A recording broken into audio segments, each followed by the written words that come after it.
welcome here. If you're new here, my name is Rebecca. If you're not new here, welcome back. Thank you for coming back and watching another video. So today's video is the next installation in the series of videos I'm doing on things I no longer buy. So I'm going room by room in my house and talking about, as a sustainable minimalist, things I no longer purchase. And I'll link to the other videos in this series in the description box down below. But for today, we're going to talk about the bedroom, including my wardrobe and closet. And if you're new here, I make videos on minimalism, sustainability, productivity, travel, just my life and things that I'm into. So I would love to have you. If you want to subscribe, please make sure to hit the red subscribe button down below. And let's dive into it. All right, honestly, I can't start this video until I acknowledge what's happening on my head. I'm fully aware that this is a ridiculous way to wear my hair. I just feel like I'm running out of options. I shaved my head 11 months ago and I haven't gotten a haircut since then, and it just is, this is just where we are right now. I don't even know what to do anymore. But I did schedule my first haircut. It's gonna be 35 days from today, but who's counting? And I'm gonna vlog it, so subscribe for that too if you wanna see me get my first haircut after shaving my head. All right, now that we've acknowledged the spiky ponytail in the room, 10 things I no longer buy in my bedroom. First up are extraneous decorative pillows. And I do say extraneous on purpose because I do think that pillows can both serve a function but also be a piece of decor. They can be both. On our bed, we just have one long lumbar pillow, and we picked that because it adds some texture and dimension and decor to the bed, but also my husband likes to sleep with it. So it's helpful on his low back. He sleeps on his side, kind of like cuddling it. So it's purposeful and valuable to him as well. What I'm not into is having a bed that has like 2 shams and 4 or 5 decorative pillows that every time you go to sleep or make your bed, you just have to like take off the bed and put on the floor and then put them back on the bed. That's just not my life. Like, I don't want to do that every day. I feel like it makes the bed feel cluttered. I feel like it's kind of a waste of time. I'm not here for that. The next thing that I no longer buy in my bedroom are bedside tables that have lots of drawers and shelves. Bedside tables can be a magnet for clutter. It's kind of the place where we put all those things that we don't know where else to put.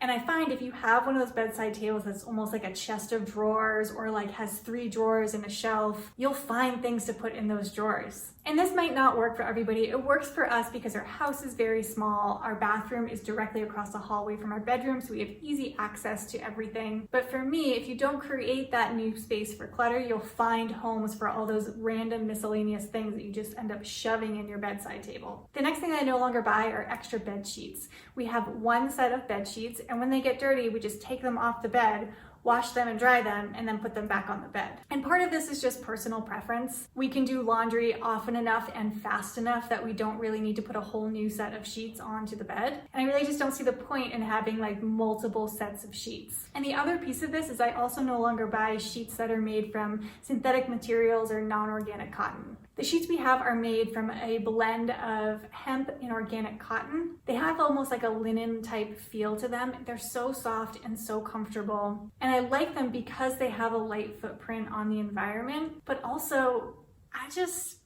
I'm an old lady. I value my sleep. I want my bed to be so comfortable. And those like crinkly, scratchy sheets, I don't want that. The next thing I no longer buy are real or fake plants. I know you guys are coming for me on this one. Hear me out. Plants can be very healthy to have in your home. They're good for air quality. I like them aesthetically. Plants are fantastic, but they're not really conducive to my lifestyle. I travel a lot. Well, not recently, not in the past year, but typically I travel a lot, and the plants are just not gonna get the love that the plants deserve. I just don't wanna have to take care of another living thing or have somebody take care of them when I'm not here. Which brings me to why I just don't buy fake plants. Because they're plastic. I don't want the footprint of manufacturing that plastic to have in my house just for the aesthetics of it. I don't really like the way that they look. It's another thing for me to have to dust, and no thanks. So I live in a plantless house. I shouldn't say that. I have 2 very tiny plants that in theory could travel with me if I needed them to. Moving on, I want to talk a little bit about my wardrobe. The next thing that I no longer buy is fast fashion. If you follow this channel, you probably already know this. This probably comes as no surprise, but I do try and source my clothes either secondhand or from brands that manufacture and produce their clothes ethically and sustainably. Fast fashion can have such a detrimental impact on the environment. It's not just the original manufacturing of the clothes either.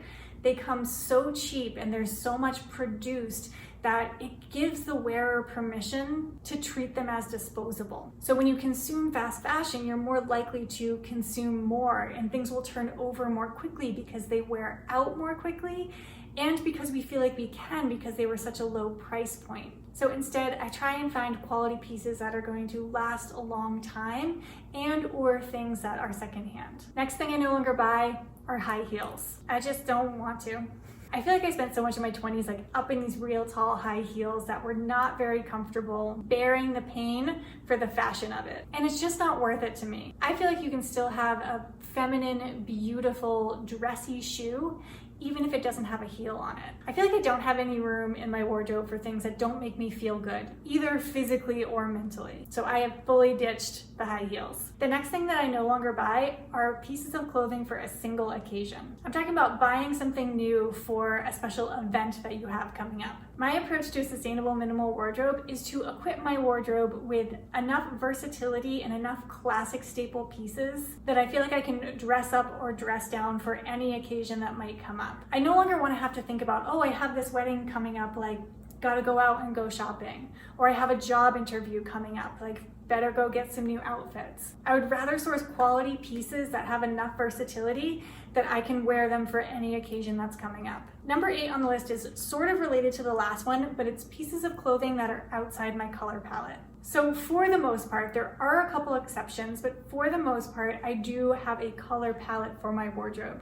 It's very much neutrals. I like whites, browns, blacks, denim, and a little bit of the almost like army green color. And what's helpful for this is that not only does this make your wardrobe more expansive in terms of everything for the most part pretty much matches everything else, so I have a lot of wardrobe options, but it really helps you in the evaluation of purchasing new things. So if I'm scrolling on a website or walking around a store and a beautiful yellow dress catches my eye. Yellow's not really my color. Not only is it not in my color palette in my wardrobe, it's just like physically not my color. So it really helps with the impulsiveness of shopping, but also making sure that whatever you do purchase, you're going to actually wear. The next thing on the list are pajamas. I don't want to buy clothes that are specifically for the time that I'm unconscious. Is that a weird way to put that? You're not even awake when you're wearing them. They're for sleeping. So the way that I like to approach it is instead of having designated clothes that are designed just for the time that you're sleeping, is to have a versatile and functional and comfortable wardrobe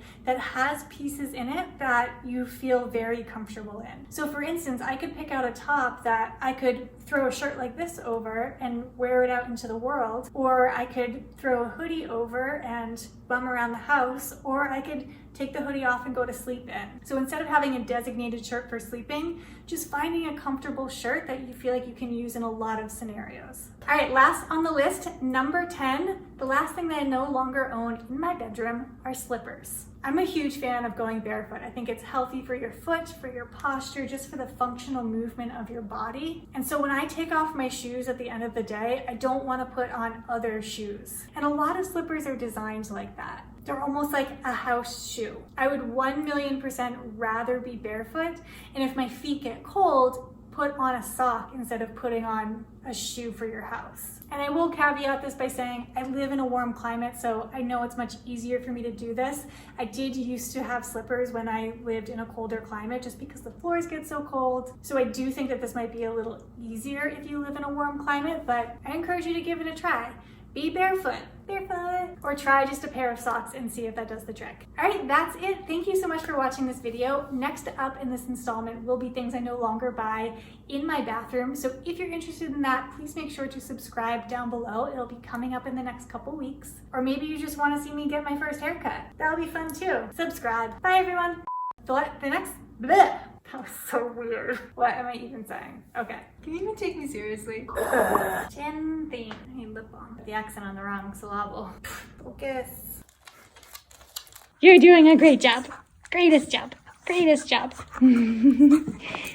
Good girl.